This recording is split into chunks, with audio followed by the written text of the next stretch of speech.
उमर इब्ने Khattab ने मियान से तलवार खींचकर लहरा कर कहा,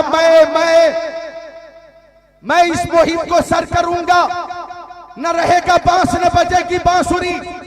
आज इस्लाम का भी खात्मा होगा, बानिए इस्लाम का भी खात्मा होगा। तलवार लेकर उमर चले और ये कहते हुए चले कि 39 लोग मुसलमान हो चुके। कितने? 39। वो ये कहते हुए चले कि 39वां हो चुका, 40वां नहीं होने दूंगा, 40वां नहीं होने दूंगा, 40वां नहीं होने दूंगा, 40वां। क्या कहते हुए चले उमर? 40वां नहीं होने दूंगा। रास्ते में एक सहाबी मिल गए, उनका नाम था अबू नुऐम। उन्होंने पूछा, ओ उमर, हाथ में तलवार है, पेशानी पे पसीना है, किस बच्चे को यतीम करने जा रहे हो? किस माँ को बेऔलाद करने जा रहे हो? किस खातून को बेवा करने जा रहे हो? उमर ने कहा, मोहम्मद का सर कलम करूंगा और सफे हस्ती से, खाकदाने कीती से इस्लाम और मुसलमान का नामो निशान मिटा दूंगा। सहाबी को जोश आ गया, अगर मोमिन तन्हा भी हो तो मोमिन खुद को रोक नहीं पाता। सहाबी ने कहा, उमर होश में बात करना, अरे जब तक मोहम्मद का खुदा रहेगा तब तक उनका दीन इस्लाम रहेगा। सहाबी ने फरमाया, इससे पहले कि तू मेरे नबी की बारगाह में पहुंचे, जा अपनी बहन के घर जा। तेरी बहन उसी नबी के दामन करम में आ गई। गुस्से में और इजाफा हुआ, बहन के दरवाजे पे पहुंच गए। कुरान शरीफ की तिलावत की आवाज आ रही थी। तिलावत सुनकर दिल की दुनिया ज़ेरो ज़बर होने लगी। दिल की दुनिया गई, दिल की दुनिया में इनकलाब बर्पा होने लगा कि उमर ने कहा, दरवाजा खोल। बहन समझ गई, भाईजान आ गए। इश्क रसूल आजमाया जाएगा, मोहब्बत रसूल का इम्तिहान लिया जाएगा, मोहब्बत नबी को कसौटी पे आज परखा जाएगा। अंदर से आवाज आई, मन दक़ल बाब। किसने दरवाजा खटखटाया? तो उमर ने गुस्से में कहा, मैं तेरा भाई उमर, दरवाजा खोल। तिलावत बंद कर दी, दरवाजा खोल दी। आप अपना मुंह खोलिए, बोलिए सुभान अल्लाह। हाथ में तलवार लेकर उमर आ गए। मेरी माँ बहनें भी भारी तादाद में, कसीर तादाद में बैठी हैं। माँ बहनों से गुजारिश है कि एक जुमले को तवज्जो से सुनिएगा, आपके लिए भी नसीहत और पैगाम है। उमर बहन से कहने लगे कि मैंने सुना है तुम मुसलमान हो गई, क्या ये सही है? वो कह रही है कि भाईजान जलाल में थे, गुस्से में थे, मैं सोच रही थी झूठ बोलकर जान बचा लूं। मैं सोच रही थी कि झूठ बोलकर जान बचा लूं, चूंकि हाथ में तलवार थी। लेकिन मैं झूठ ना बोल सकी, इसलिए झूठ ना बोल सकी कि जब से मोहम्मद अरबी का कलमा पढ़ी थी, झूठ बोलना छोड़ दी थी। उन्होंने साफ कहा, हाँ मैं मुसलमान हो गई हूँ, क्या इरादा है तुम्हारा? तो उमर ने कहा, या तो कलमा छोड़ या मुझसे रिश्ता नाता तोड़। न तू मेरी बहन न मैं तेरा भाई, आज से कते ताल्लुक है, कते रिश्ता रहेगा। कोई रिश्ता नहीं, कोई अपनाइती नहीं, कोई मोहब्बत नहीं। तो बहन का जवाब था, माँ बहनों आप जरा गौर करिएगा और आप अपने आंचल में संभाल कर ले जाइएगा। उमर की बहन ने कहा, ओ उमर, कान खोलकर सुन लो, भाई को छोड़ा जा सकता है, बाप को छोड़ा जा सकता है, बेटों को छोड़ा जा सकता है, बच्चों को छोड़ा जा सकता है, शौहर को त्यागा जा सकता है, लेकिन दामने मुस्तफा नहीं छोड़ा जाएगा। ये वो रिश्ता है जो कब्र में भी काम देगा, मैदान महशर में भी काम देगा।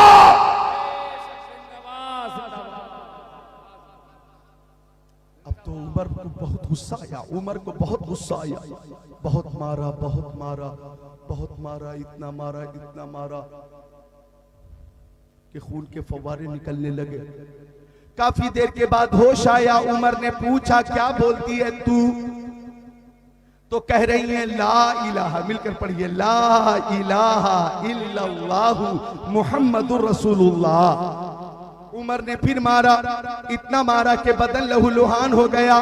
काफी देर के बाद होश आया।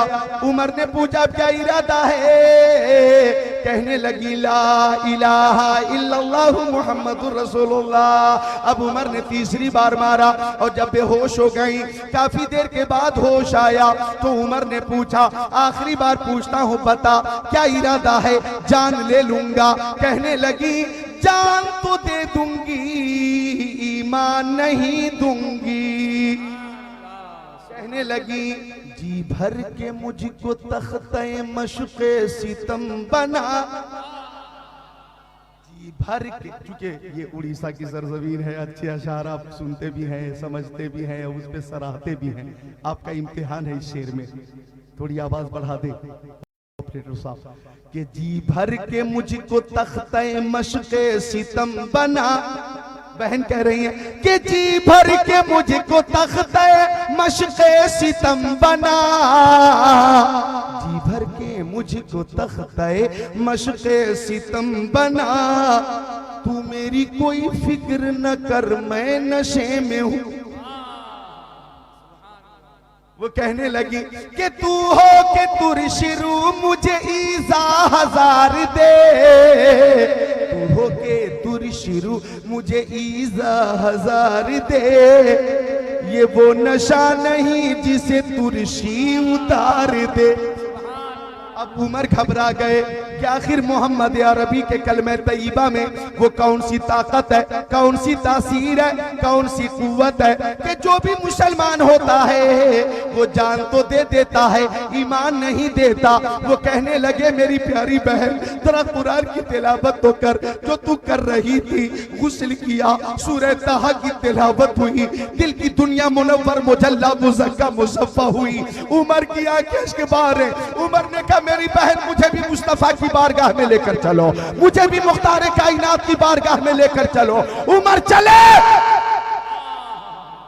हजरत अमीर हमजा के घर आका तशरीफ फरमाते। अमीर हमजा ने उमर को देखा और कहा ओ उमर, अगर तेरी नियत ठीक है तो बिस्मिल्लाह, और नियत में फुतूर है तो तेरी ही तलवार होगी, तेरी ही गर्दन होगी। आवाज मेरे नबी की समात तक पहुंच गई। आका ने फरमाया ओ अमीर हमजा, कौन है, किसको आवाज दे रहे हैं आप? अमीर हमजा ने कहा मेरे आका उमर आ रहा है, हाथ में तलवार लेकर आ रहा है। तो आका ने फरमाया आने दो, आने दो, आने दो, मैंने उमर को अल्लाह ताला से मांग लिया है। अब सबने देखा बारफ्ता हल मुसाफिर की तरह, दीवाने की तरह, परवाने की तरह कदमे नबी में गिरकर उमर रो रहे थे, अर्ज कर रहे थे या रसूल अल्लाह आप सच्चे हैं, आपका दीन सच्चा, आपकी किताब सच्ची, आपकी नबूवत सच्ची, आपकी रिसालत सच्ची, आपकी दावत सच्ची, आपका कलमा सच्चा, आपका दीन सच्चा। मैं कलमा पढ़ता हूँ ला इलाहा इल्लल्लाहु मुहम्मद रसूलुल्लाह। ओ प्यारे मक्की मदनी आका, कलमा पढ़ने से पहले मैं आपसे बहुत ज्यादा नफरत करता था, कलमा पढ़ने के बाद कायनात में सबसे ज्यादा आपसे मोहब्बत करता हो। नारे तकबीर, नारे रिसालत, सीरतुल नबी कॉन्फ्रेंस, नारे तकबीर, नारे रिसालत, जिंदाबाद। आका सबसे ज्यादा मोहब्बत मुझे आपसे है। उमर ये कहते हुए चले थे, जरा एक जुमले पे गौर करिएगा। जनाब ग़ियासुद्दीन साहब क़िबला व दीगर मुअज़्ज़ज़ हज़रात जरा इस जुमले को तवज्जो से सुनकर तख्ते दिल पे लिखिएगा। उमर क्या कहते हुए चले थे? 40वां नहीं होने दूंगा, 40वां नहीं होने दूंगा। 39 हज़रात मुसलमान हो चुके, 40वां नहीं होने दूंगा, 40वां नहीं होने दूंगा। लेकिन आका की बारगाह में पहुंचे तो आका ने फरमाया उमर, अल्लाह फरमाता है 40वां तुम ही हो, 40वां तुम ही हो, 40वां तुम ही हो। अब सारे सुन्नियों ने कहा कि जब 40वां उमर है तो हम सब कुछ छोड़ सकते हैं, 40वां नहीं छोड़ेंगे।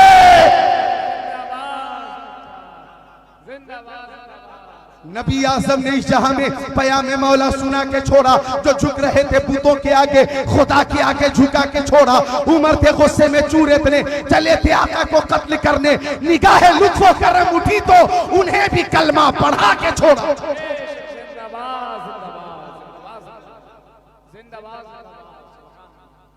बेदारी में इजाफा हुआ, बेदारी में इजाफा हुआ तो जरा दोनों हाथों को उठाकर बोले सुभान अल्लाह। माँ बाप के नाम पर जोर से बोले सुभान अल्लाह। माँ अजमत वाली, बाप अजमत वाला। माँ बेमिसाल है, बाप बेमिसाल है। NRC और CAA-NPR के हवाले से मुजाहरे भी हो रहे, प्रोटेस्ट हो रहे हैं, लेकिन मेरी नजर में एक अहम काम यह है कि माँ बाप से दुआ कराई जाए। माँ बाप की दुआ अगर होगी मुसीबत टल जाएगी, और टलेगी, जरूर टलेगी। मुसलमानों पे जिन जिन लोगों ने जहां जहां जुल्म किया है, अल्लाह की तरफ से सजा मुकर्रर हुई है। अरे ये चीन, बोलो चीन, 10 लाख मुसलमान डिटेंशन कैंप में बहुत दिनों से महसूर हैं।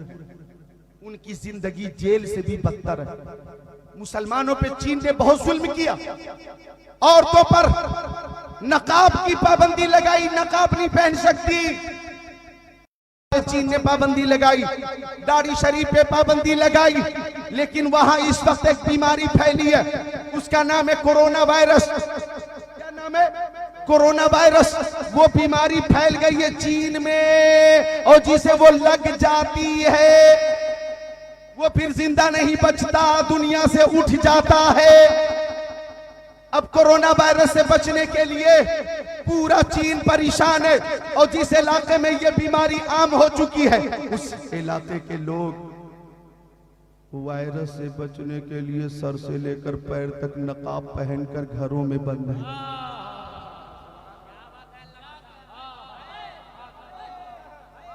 नकाब पहनकर घरों में बंद है। एक न्यूज के मुताबिक 3 करोड़ चीन के वो जालिम जिन्होंने मुसलमानों पे जुल्म किया, सर से लेकर पैर तक नकाब में है, आंखों पे भी चश्मा है, मुंह पे भी पर्दा है, पूरे शरीर पे पर्दा है, वो घरों में बंद हैं। अल्लाह ताला ने दिखा दिया कि तू मेरे उन बंदों को डिटेंशन कैंप में मुक़य्यद करोगे। इन्ना बत्श रब्बिका लशदीद, बेशक तेरे रब की पकड़ बहुत सख्त है। हम तुम्हें कोरोना वायरस के जरिए घरों में बंद कर देंगे। तुम मेरी बंदियों के नकाब पे पाबंदी लगाओगे तो हम नकाब पहना कर घरों में महसूर कर देंगे।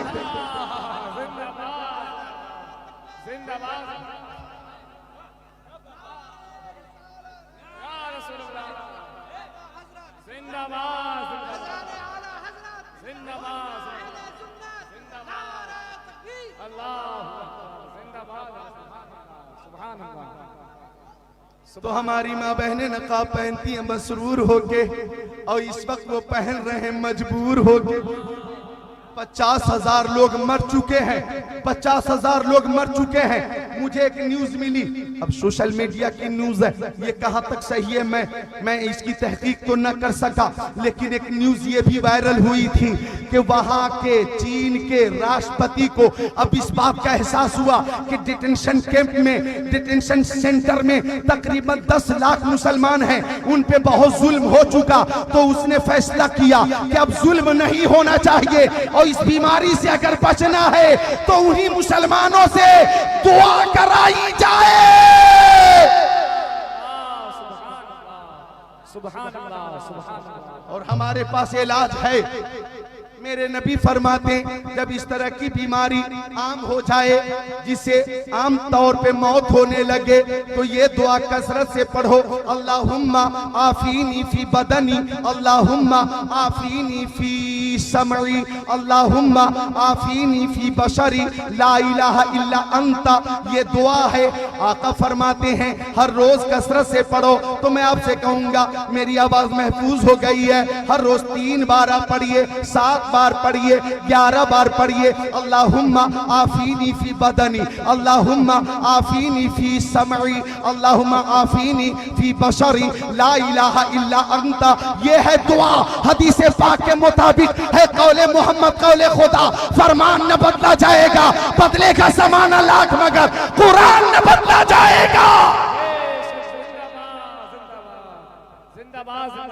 इंसान को बेदार तो हो लेने दो, हर कौम पुकारेगी हमारे हैं नबी।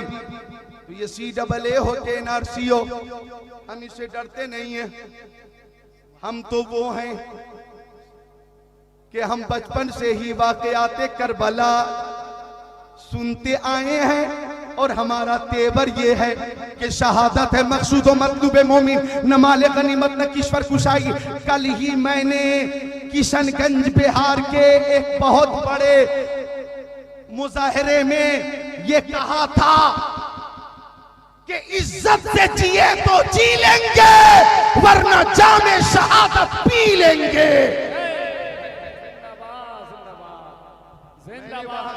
एक बात और कही थी, दिल्ली शाहीन बाग में मुजाहरे हो रहे हैं, पटना में सब्जी बाग में, कोलकाता में, यहाँ पुरी में, भुवनेश्वर में, कटक में, यहाँ दिल्ली में, मुंबई में, बेंगलोर में, हैदराबाद में, गाजियाबाद में, मुरादाबाद में, जहीराबाद में, मुशीराबाद में, रामपुर में, कानपुर में, शाहजहांपुर में, हाजीपुर में, मुजफ्फरपुर में, समस्तीपुर में, रुद्रपुर में, सहारनपुर में, रसूलपुर में, नूरपुर में, हिंदुस्तान के तकरीबन 200 से ज्यादा शहरों में मुजाहरे हो रहे हैं। जो लोग मुसलमानों को शक की नजर से देखते हैं, कल मैंने एक बात कही थी वो मैं यहां कह रहा हूं, जो मैंने वहां कही थी आज तक किसी ने ना कही वो मैंने कही थी, वो मैं यहां कह रहा हूं उड़ीसा में, कि जो लोग मुसलमानों को शक की नजर से देखते हैं और मुसलमानों को गद्दार कहते हैं, तो मैंने कहा था आ जाओ मुहिब्बे वतन और गद्दारे वतन का इम्तिहान हो जाए। मैंने कहा था कढ़ाई में तेल खौलाया जाए और जब खूब तेल खौल जाए तो बीजेपी का कोई नेता आ जाए, इधर से मैं जिक्रुल्लाह कादरी आ जाऊंगा, तेल में छलांग लगाना है, तू भी छलांग लगा, मैं भी छलांग लगा, उसमें देखना यह है कि जो पक्का मुहिब्बे वतन होगा वो बच जाएगा, जो नकली और झूठा होगा जल जाएगा। मैंने कहा मैं इस काम के लिए तैयार हूं, हम मुहिब्बे वतन हैं, आग में कूद जाएंगे, सदाकत की वजह से हिफाजत अल्लाह फरमाएगा।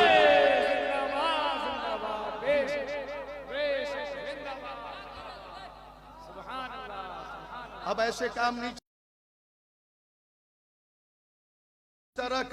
इस तरह का प्रोटेस्ट होना चाहिए, दावत मुबारक मुकाबला होनी चाहिए, ये मैंने आम कर दिया है। जी हाँ, मैं हर वक्त तैयार हूँ, वतन से मोहब्बत ये हमारे ईमान का हिस्सा। और सुनो एक बात बता दूं, बात इधर आ गई है तो 2 मिनट मौजू से अलग हो रहा हूँ, इजाजत है? इजाजत है तो बच्चों जोर से बोलो सुभान अल्लाह, एक बार बोलो सल्लल्लाहु अलैहि वसल्लम।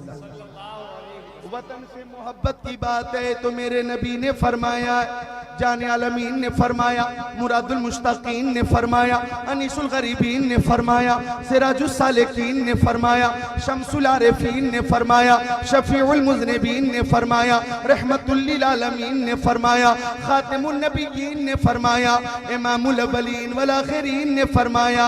ओ मेरे दीवानों, परवानों, फरजानों, मस्तानों, जाबाजों, सरफरोशों, मुजाहिदों, सहाबियों, मुझे हिंदुस्तान से वफा की बू आ रही है।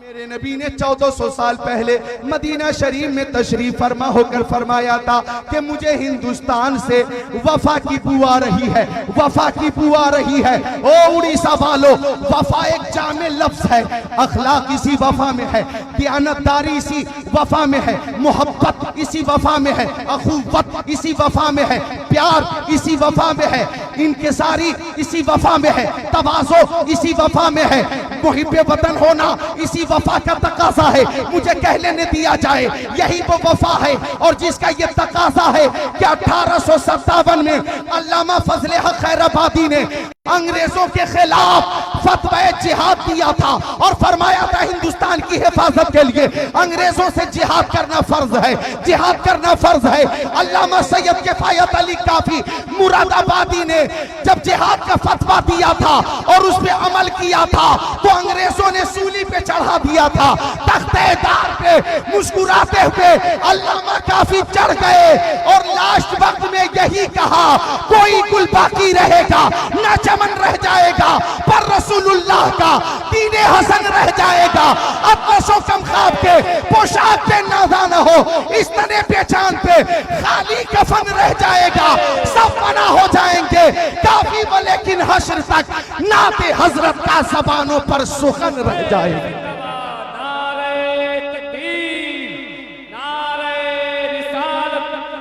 नबी कॉन्फ्रेंस, नारे तकबीर, नारे रिसालत। जो पढ़ेगा साहिबे लौलाद पे दायम दुरूद, आग से महफूज उसका तन बदन रह जाएगा। अल्लामा काफी ने तख्तेदार को चूमा और फरमाया, जान देकर हिंदुस्तान की हिफाजत करूंगा। अरे वीर अब्दुल हमीद ने पाकिस्तान के टैंक को अपने जिस्म पर बारूद बांधकर दिल्ली में उड़ा दिया और ये बता दिया, हिंदुस्तान की हिफाजत के लिए वीर अब्दुल हमीद की जान हाजिर है। जान से ज्यादा कीमती वतन है, ये हिंदुस्तान के मुसलमान ने साबित किया। अल्लामा इनायत ने जामे शहादत नोश किया। और एक बात बताऊं, शायद आपको मालूम ना हो, उन्हीं दिनों हिंदुस्तान की आजादी के लिए 75,000 मुसलमानों ने जलियांवाला बाग में गिरफ्तारी दी थी। 75,000 मुसलमानों ने गिरफ्तारी दी कि लो हमें जेल में डालो। ये भी एक धरना था, प्रोटेस्ट था कि हम गिरफ्तारी देते हैं, हम कैदो बंद की जिंदगी गुजार सकते हैं लेकिन गुलामी गवारा नहीं। 75,000 मुसलमानों ने जब गिरफ्तारी दी, अल्लाह तकबर, तारीख हिंदुस्तान कहती है वो 75,000 मुसलमान कहाँ रखे गए, किसी को खबर न हुई। उनको कैसे मारा गया, किसी को खबर न हुई। उनकी कब्रें कहाँ हैं, किसी को खबर न हुई। उन 75,000 मुसलमानों ने गिरफ्तारी ही ना दी बल्कि अपनी जान दे दी। मुझे बताना यह है, हिंदुस्तान का मुसलमान कल भी वफादार था, आज भी वफादार है, तादमे हयात वफादार रहेगा। क्यों जाए हिंदुस्तान से? हिंदुस्तान से हम क्यों जाएं? हम क्यों जाएं? हम इसलिए भी नहीं जाएंगे कि मुफ्ती आजम हिंद हिंदुस्तान में है, हम इन्हें छोड़कर नहीं जाएंगे। आला हजरत हिंदुस्तान में है, बोलते रहो सुभान अल्लाह, जोर से बोलो, आला हजरत हिंदुस्तान में है। मैं नाम लूंगा, आपको कहना हिंदुस्तान में है जोर से। निजामुद्दीन औलिया, साबिर कलियरी, हुज्जतुल इस्लाम, मुर्शिदी ताजुश शरिया, शेर पेश अहले सुन्नत, मुजाहिदे मिल्लत, बख्तियार काकी, मखदूम बिहार, मखदूम सिमनानी, मखदूम पंडवा, और सबसे बड़ी बात यह है कि ख्वाजा पिया गरीब नवाज हिंदुस्तान में है। गरीब नवाज भी हिंदुस्तान में रहेंगे और गुलामाने गरीब नवाज भी हिंदुस्तान में रहेंगे।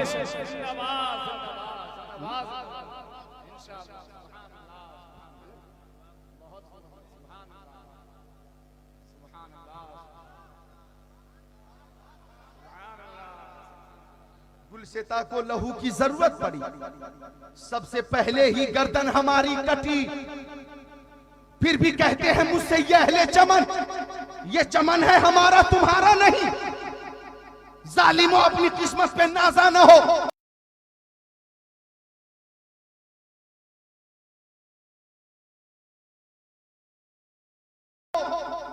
दौर बदलेगा, ये वक्त की बात है, वो यकीनन सुनेगा सदाएं मेरी। क्या तुम्हारा खुदा है हमारा खुदा? हमारा नहीं। क्या तुम्हारा खुदा है हमारा नहीं? अरे हमारा ही तो खुदा है। और उसकी शान तो ये है कि हम अपने मालिक से अर्ज करते हैं, तू खुश की तरीका मालिक है, आसान मेरी मुश्किल कर दे। साहिल की तरफ कश्ती न सही, कश्ती की तरफ साहिल। तुम वफादार कल भी थे, आज भी हैं, देखो इंसाफ इंसाफ हिंदुस्तान में कैसे हुआ है। जब औरंगजेब आलमगीर बादशाह थे हिंदुस्तान के, कौन थे? औरंगजेब। तो उन्होंने एक कोतवाल को बनारस भेजा था। उस कोतवाल का नाम है इब्राहिम खान।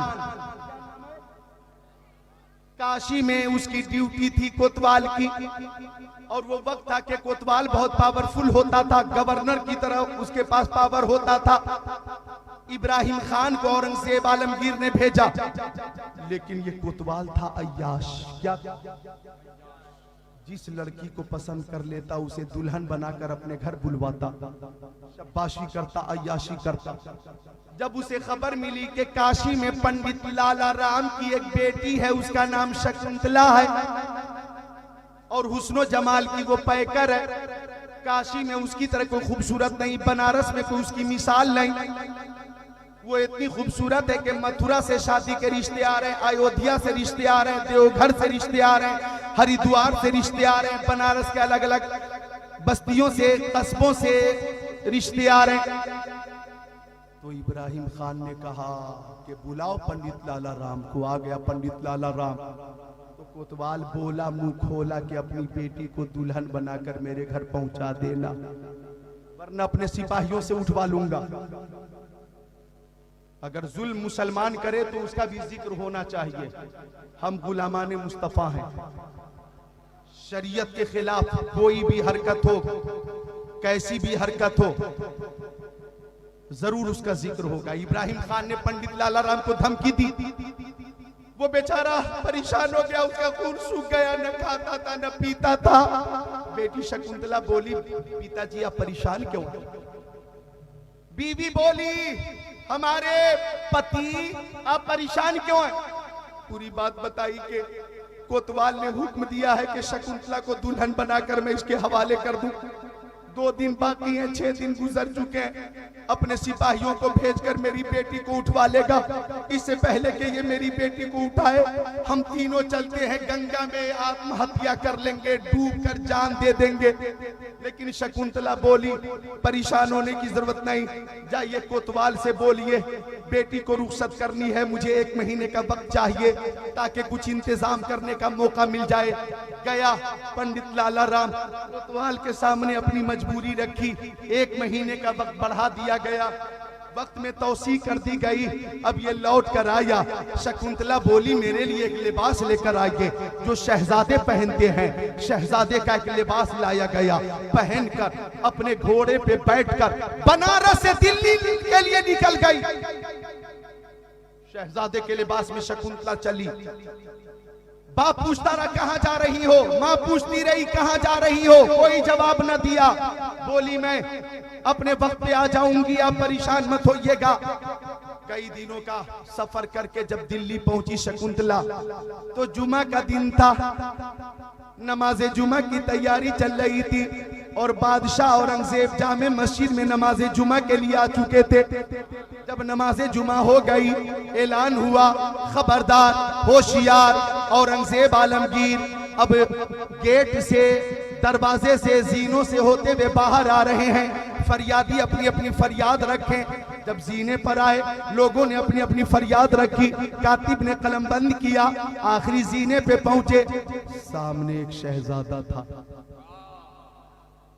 औरंगजेब की नजर पड़ी, उन्होंने सर झुका लिया और कहा, इस शहजादे को खलवत में पेश करो, जब कोई ना हो तो पेश करना। जब महफिल बर्खास्त हो गई, उस नौजवान को पेश किया गया। औरंगजेब आलमगीर ने फरमाया, मैं जानता हूं कि तू शहजादा नहीं, शहजादी है।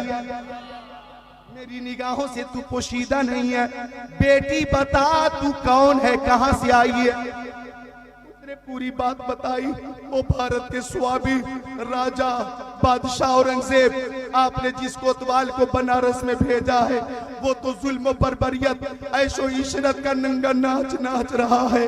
उसने हुक्म दिया है कि मुझे दुल्हन बनाकर उसके हवाले कर दिया जाए, वरना वो मेरे बाबा मेरे पिताजी पंडित लाला राम को सजा देगा और अपने सिपाहियों से मुझे उठवा लेगा। पूरी बात वो सुनाती रही, औरंगजेब सुनते रहे। एक रंग आता था, एक रंग जाता था। पूरी बात सुन लेने के बाद औरंगजेब ने कहा, बेटी तू लौटकर बनारस जाओ, डोली जब आ जाए तो दुल्हन बनकर तुझे डोली में बैठ जाना है, ये मेरा हुक्म है। लौटी शकुंतला, रास्ते में सोचती रही कि बादशाह ने मेरी मदद ना की, लेकिन दिल में ये बात बार बार आती कि बादशाह ने मुझे बेटी कहकर बुलाया। बादशाह का बेटी कहना ये कोई मामूली लफ्ज नहीं है, वो जरूर मेरी लज्जा बचाने के लिए आएंगे। जब बनारस पहुंची 2 दिन रह गए थे 1 महीना मुकम्मल होने में। पंडित लाला राम बोला, बेटी कहाँ गई थी? पूरी बात बता दी, अपनी माँ के सामने पूरी बात बता दी। उन्होंने कहा कि हमारे लिए बेहतर है कि चलकर गंगा में डूब जाएं। तो शकुंतला बोली कि नहीं, हमें डोली में दुल्हन बनकर जरूर बैठना है, ये बादशाह का हुक्म है। उन्होंने मुझे बेटी कहा है और मुझे यकीन है कि वो मेरी मदद करेंगे।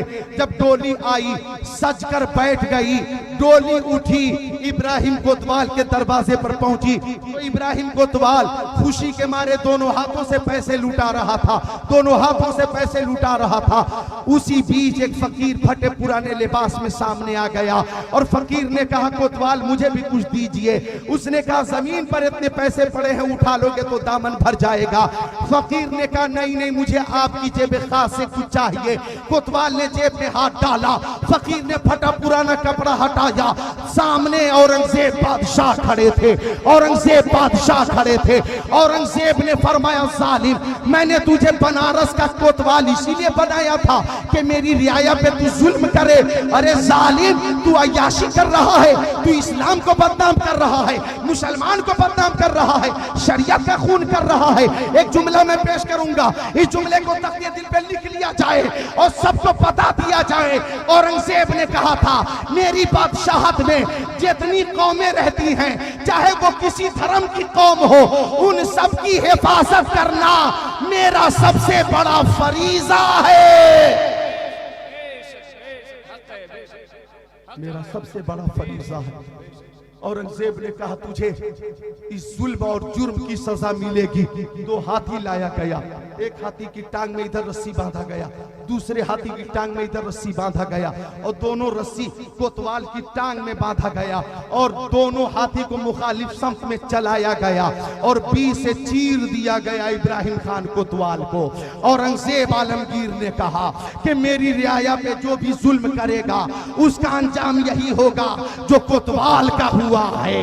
अल्लाह अकबर। फिर औरंगजेब ने कहा कि डोली वापस की जाए। जब शकुंतला की डोली पंडित लाला राम के घर वापस हो गई, औरंगजेब भी पीछे पीछे उसके घर पहुंच गए और पहुंचने के बाद कहा, बेटी मुझे प्यास लगी है, पानी पिलाओ। अल्लाह अकबर। बेटी मुझे प्यास लगी है, पानी पिलाओ। जब गिलास में पानी आया तो औरंगजेब ने पानी पीने से पहले कहा, ओ बेटी शकुंतला, जिस दिन तू दिल्ली पहुंची थी और अपनी बात मुझे सुनाई थी, उसी दिन मैंने कसम खा ली थी कि उस वक्त तक मैं पानी नहीं पीऊंगा जब तक कि मैं फैसला न कर दूंगा, तुझे हक न दिलवा दूंगा और जालिम को कैफरे किरदार तक न पहुंचा दूंगा।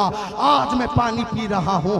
फिर शकुंतला बोली, भारत के स्वामी, ये हमारा कमरा है, इसमें एक हिस्से को मैंने साफ करके नमाज के लिए सुथरा कर दिया है, पवित्र कर दिया है, आप नमाज पढ़िए। औरंगजेब आलमगीर ने 2 रकत नफल नमाज पढ़ी और जब नमाज से फारिग हुए तो पंडित लाला राम खड़े हो गए और पंडित लाला राम ने कहा, भारत के स्वामी औरंगजेब, भारत के बादशाह औरंगजेब, जिस भूमि को आपने इबादत करके पवित्र कर दिया है, मैं उस भूमि को हमेशा के लिए मस्जिद के लिए दे रहा हूं। यहाँ पे मस्जिद बना दी जाए। फिर वहीं पे मस्जिद बनाई गई जिसका नाम है धरेरा की मस्जिद। वो बनारस में आज भी मौजूद है। मैं बनारस में था, जमात खामिसा, सादिसा, साबिया, सामिना, फजीलत तक जामिया फारूकिया रेवड़ी तालाब बनारस में मैंने तालीम हासिल की है और धरेरा की मस्जिद को बार बार मैंने देखा है। वो काशी में लबे गंगा आज भी मौजूद है।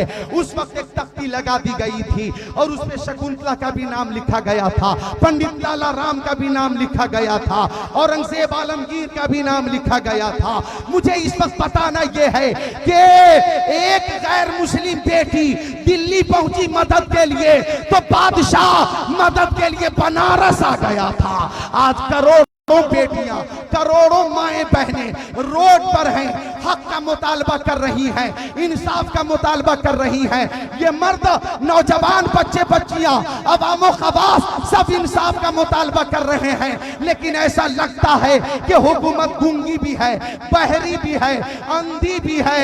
मुझे कह लेने दिया जाए, अगर मुसलमानों पे जुल्म होगा तो वो दिन दूर नहीं कि कोरोना वायरस के जरिए चीन बर्बाद हुआ है।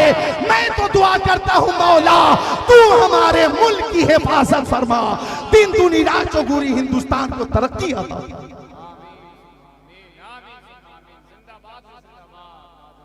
हिंद को नाज है जिस पर, वो निशानी हम है, ताज और लाल किला के यहाँ बानी हम हैं। हमारी वफादारी पे शक होता, अरे हम जैसे वफादार कम ही मिलेंगे।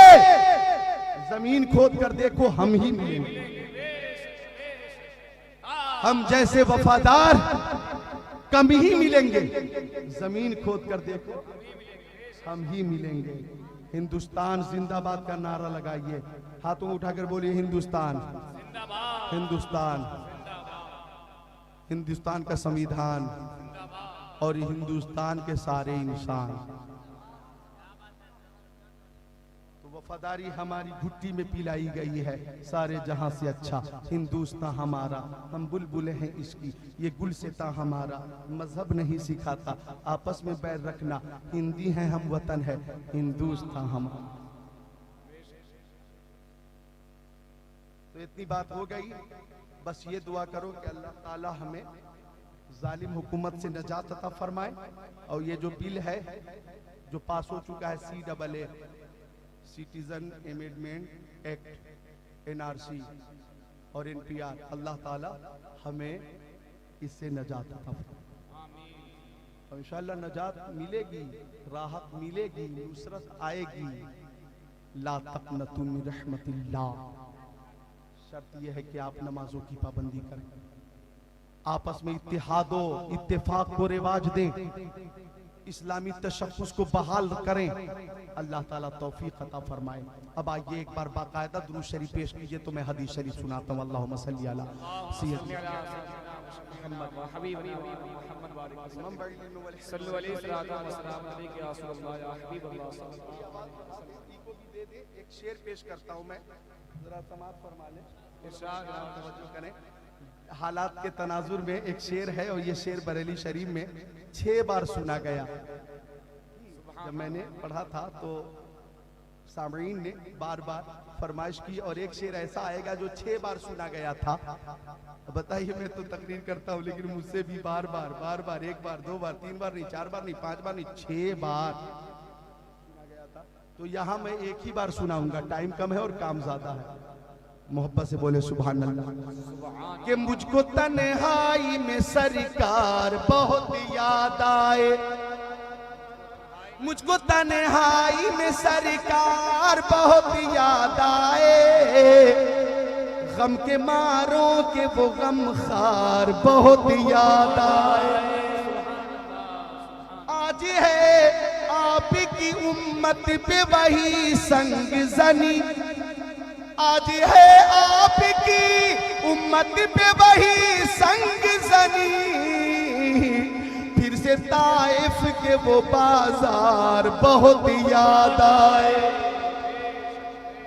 फिर से ताइफ के वो बाजार बहुत याद आए। अल्लाह ताला जनाब अमजद साहब को सलामत रखे। यही वो शेर है जिसकी बार बार फरमाइश हुई थी। ये जन्नती, अल्लाह जन्नती बुजुर्ग को सलामत रखे। माशाअल्लाह, ये हमारे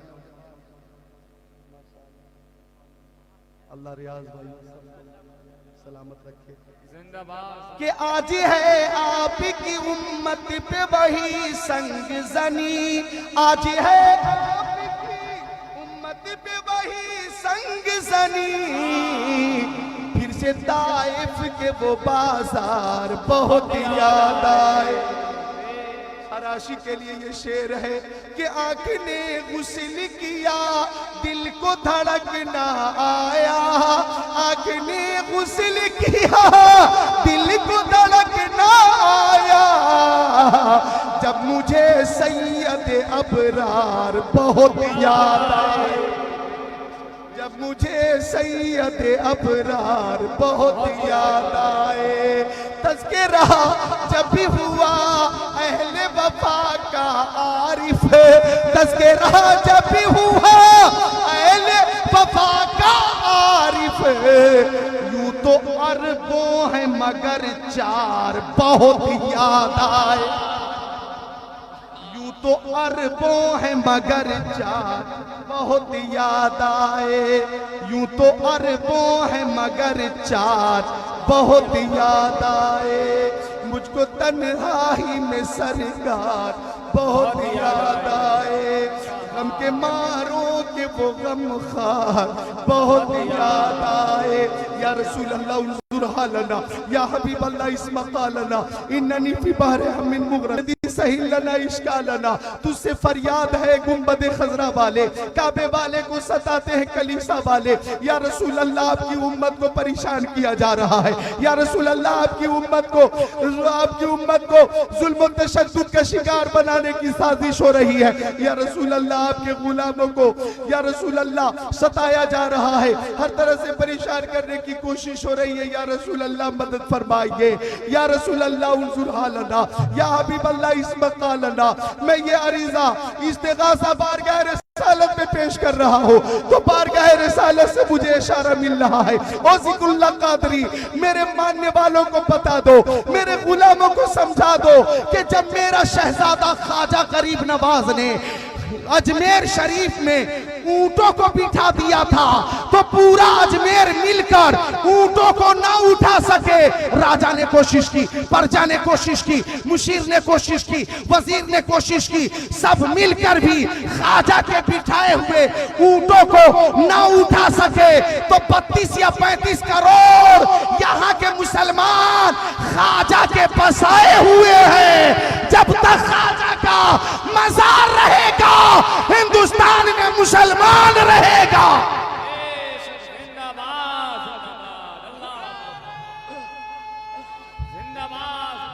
नाराए तकबीर। एक बार सारा मजमा खड़े होकर इस्तकबाल कीजिए हजरत का। सारा मजमा खड़े हो जाइए, नारा लगाइए, नाराए तकबीर, नाराए रिसालत, मसलके आला हजरत, मसलके आला हजरत, मसलके आला हजरत, फैजाने गरीब नवाज, भारत का सच्चा सुन्नी मुसलमान, अल्लामा ज़िक्रुल्लाह कादरी। मोहब्बत है आपकी, ये मोहब्बत है आपकी। अल्लाह ताला इस अकीदत को सलामत रखे। ये जो रूहानियत का माहौल है, यकीनन ये मकबूलियत की घड़ी है। ये वो रूहानियत का माहौल जो इस वक्त सामने है, ये उसी वक्त माहौल पैदा होता है कि जब दिल से बात निकलती है असर रखती है, दिल से जब बात निकलती है असर रखती है, पर नहीं ताकत परवाज़ मगर रखती है। आप खुलूस से अकीदत से गुंबद खजरा को निगाहों में रखकर, तसव्वुर में जाने जाना को रखकर, जब आप खुलूस के साथ अपनी अकीदत का मुजाहरा कर रहे हैं, तो वो दिन दूर नहीं कि जब बारगाह रिसालत में मुस्तफा जान रहमत के वसाल के बाद एक सहाबी आकर अर्ज करने लगे कब्र मुस्तफा पर, या रसूल अल्लाह, अल्लाह ताला फरमाता है वलौ अन्नहुम इज़्ज़लमू अनफुसहुम जाऊक, अगर अपनी जानों पे जुल्म कर लो तो मेरे महबूब की बारगाह में पहुंचो। महबूब जब दुआ फरमा देंगे तो तुम्हारे लिए नजात ही नजात है, राहत ही राहत है, मगफिरत ही मगफिरत है। आने वाले सहाबी ने कहा सरकार, जब अल्लाह ताला ने आपकी बारगाह में मुझे भेजा है तो मेरी फरियाद कौन सुनेगा? तो कब्र मुस्तफा से आवाज आई, फगुफिरा, तुम्हें माफ कर दिया गया, तुम्हारी मगफिरत कर दी गई। फनुदिया फी कब्रिही फगुफिरल, कब्र मुस्तफा से आवाज आई कि तुम्हें माफ कर दिया गया। तो आज भी हमारा अकीदा है, तू जिंदा है वल्लाह, तू जिंदा है वल्लाह, मेरे चश्मे आलम से छुप जा।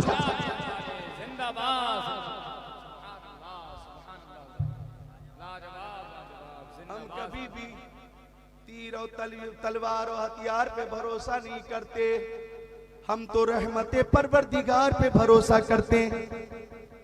और एक खबर छपी अखबार में कि अगर मुसलमान धर्म परिवर्तन कर लें तो मुसलमानों को भी नागरिकता दे दिया जाए।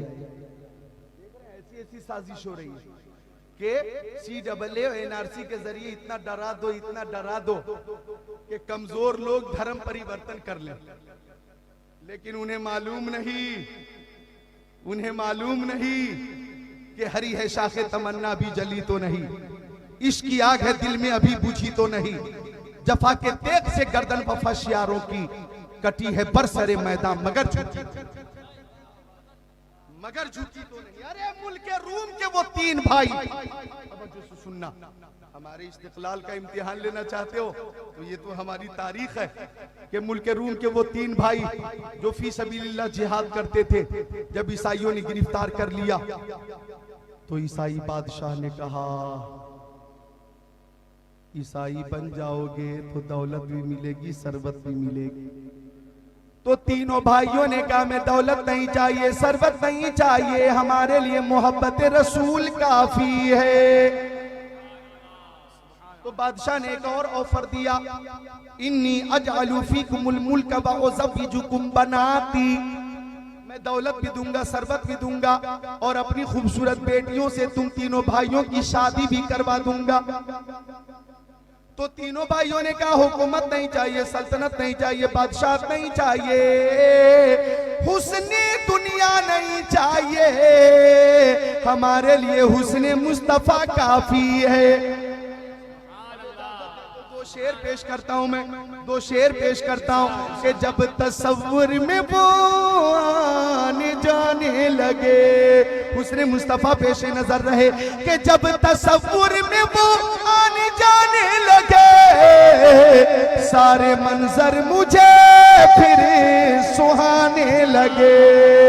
सूजने गुमशुदा आयशा को मिली, मेरे सरकार जब मुस्कुराने लगे। तीनों भाइयों ने कहा हमारे लिए हुस्ने मुस्तफा काफी है। तो बादशाह बोला मुंह खोला, मरने के लिए तैयार हो जाओ।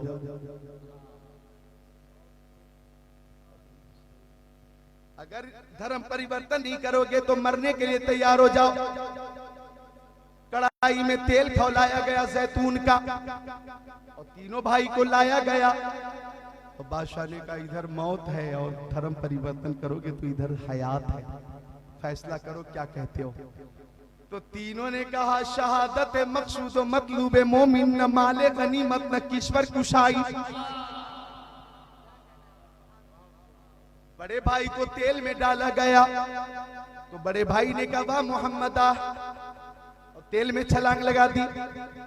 दूसरे भाई को मंझले को तेल में डाला गया, उन्होंने भी कहा हम भी बड़े भाई के पास ही जन्नत में जाना चाहते हैं, वाह मोहम्मदा का नारा लगाया, तेल में तशरीफ ले गए। अब ये तीसरा भाई छोटा निहायत खूबसूरत, वजीर ने कहा बादशाह एक तरकीब से मैं धर्म परिवर्तन कर लूंगा, करा लूंगा, इस नौजवान को मेरे हवाले कर दीजिए, इसकी जवानी पे मुझे तरस आ रहा, मैं ईसाई बना लूंगा। वजीर के हवाले नौजवान को किया गया। वजीर नौजवान को लेकर घर आया और अपनी बेटी से बोला मेरी बेटी तेरे हुस्न के बहुत चर्चे, शहर के नौजवान तेरी एक झलक पाने के लिए बेकरार और मुतमन्नी और मुंतजिर रहते। ये जो नौजवान है हुस्न जमाल का पैकर, ये मुसलमान है, इसे ईसाई बनाना है। अपने हुस्न की जाल में फांस कर, गुनाह में मुलव्विस करके अगर ईसाई बना लेगी तो बादशाह हमें माला माल कर देगा। तो बोली वजीर की बेटी ये तो मेरे बाएं हाथ का काम है, कल सुबह में आपको नतीजा मिल जाएगा, रिजल्ट मिल जाएगा।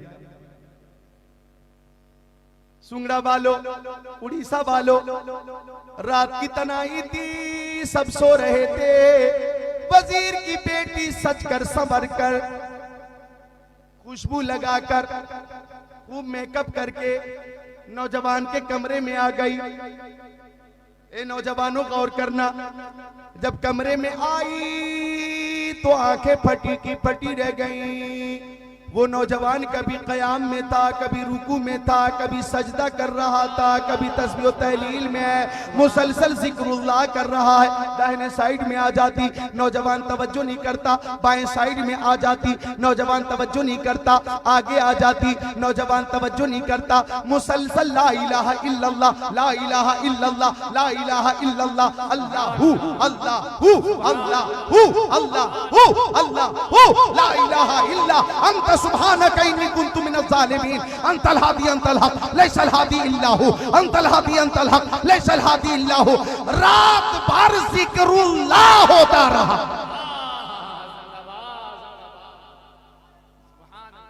वजीर की बेटी बेनीलो मराब लौटी। वजीर बोला, मुंह खोला, क्या संदेश लाई हो, क्या खबर लाई हो? कहने लगी, ऐसा लगता है कि उसकी इबादत की रात थी, उसने तो मुझे झांक कर भी नहीं देखा, आने वाली रात को खाली नहीं जाने दूंगी। दूसरी रात को पहुंची तो देख रही है नौजवान ने इबादत में गुजार दी। लौट कर आ गई, बोली, ऐसा लगता है कि आज भी कोई इबादत की रात थी।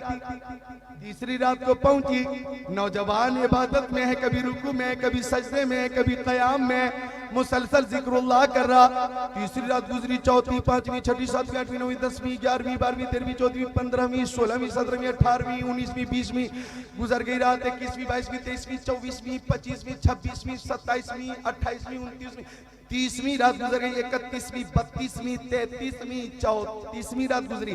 35वीं गुजर गई, 36वीं रात गुजर गई, 37वीं, 38वीं, 39वीं, आ गई 40वीं रात।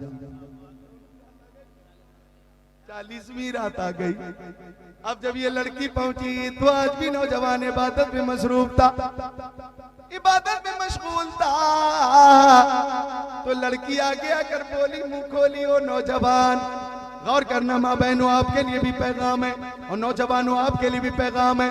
बोली वो लड़की, ओ नौजवान, वो कौन सा हुस्न है जिस हुस्न के तुम दीवाने हो? वो कौन सा हुस्न तुम पे गालिब है कि उस हुस्न के आगे मेरा हुस्न फीका हो गया है? तो नौजवान ने कहा, मैं मुस्तफा के जामे मोहब्बत का मस्त हूँ, मैं मुस्तफा के जामे मोहब्बत का मस्त हूँ। ये वो नशा नहीं जिसे तुरशी उतार दे।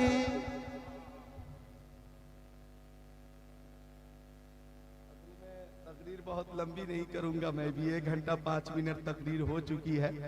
हाँ, तबीयत मेरी कैसी है अमजद भाई को मालूम है, रियासुद्दीन साहब को मालूम है, रियाज भाई को मालूम है। फिर भी ये जो ताकत है, कुव्वत है, ये जो जज्बा है, हौसला है, ये जो इस वक्त आप देख रहे हैं, मैं जो ताज़ा दम हूँ, ये अपना कमाल नहीं है, वालिदैन की दुआओं का कमाल। फैजान आला हजरत काम कर रहा, साथ दे, ओलमा साथ दे, ओलमा साथ दे। थोड़ी देर और बात पूरी कर दूं, बात पूरी कर दूं। मोहब्बत से बोले सुभान अल्लाह। एक बार सारे लोग बुलंद आवाज से कलमे तय्यबा का जिक्र करें। पहले मैं पढ़ता हूं, फिर आप ला